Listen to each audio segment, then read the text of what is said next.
Krishna education channel पर आपका स्वागत है।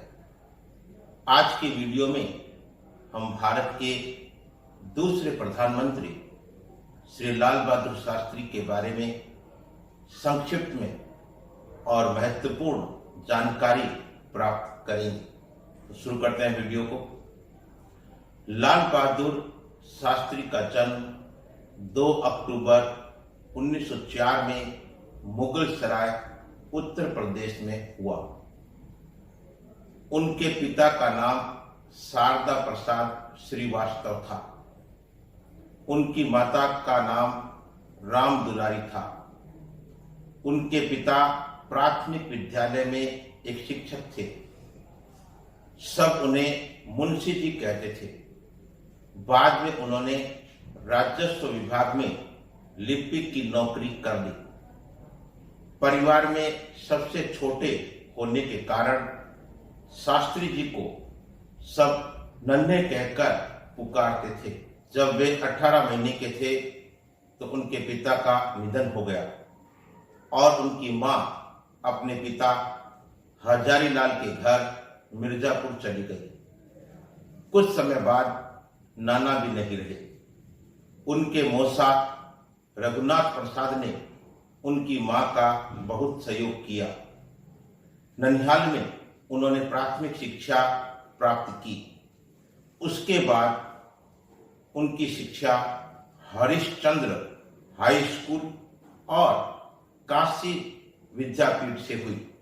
काशी विद्यापीठ से शास्त्री की उपाधि मिलने के बाद जन्म से चला आ रहा जाति सूचक शब्द श्रीवास्तव को उन्होंने हमेशा के लिए हटा दिया। 1928 में उनका विवाह मिर्जापुर निवासी गणेश प्रसाद की पुत्री ललिता से हुआ। शास्त्री जी के 6 संतानें हुई। 2 पुत्रियां कुसुम व सुमन और 4 पुत्र हरिकृष्ण, अनिल, सुनील और अशोक। संस्कृत भाषा में स्नातक करने के पश्चात वे भारत सेवक संघ से जुड़े और अपने राजनीतिक जीवन की शुरुआत की।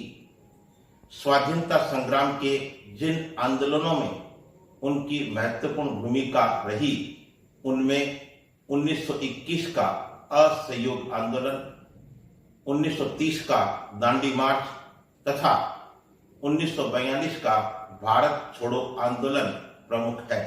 दूसरे विश्व युद्ध में इंग्लैंड को बुरी तरह उलझा देखकर जैसे ही नेताजी ने आजाद हिंद फौज को दिल्ली चलो का नारा दिया, गांधी जी ने मौके की नजाकत को भांपते हुए 8 अगस्त 1942 की रात में ही मुंबई से ही अंग्रेजों भारत छोड़ो व भारतीयों करो या मरो का आदेश जारी किया और सरकारी सुरक्षा से यरवदा पुणे स्थित आगा खान पैलेस चले गए। 9 अगस्त 1942 के दिन शास्त्री जी इलाहाबाद पहुंचकर इस गांधीवादी नारे को चतुराई से मरो नहीं मारो में बदल दिया और अप्रत्याशित रूप से क्रांति के दावानल को पूरे देश में प्रचंड रूप दे दिया।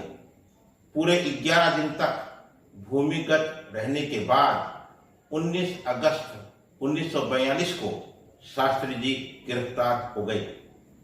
उनके राजनीतिक दिग्दर्शकों में पुरुषोत्तम दास टंडन और पंडित गोविंद बल्लभ पंत के अतिरिक्त जवाहरलाल नेहरू भी शामिल थे।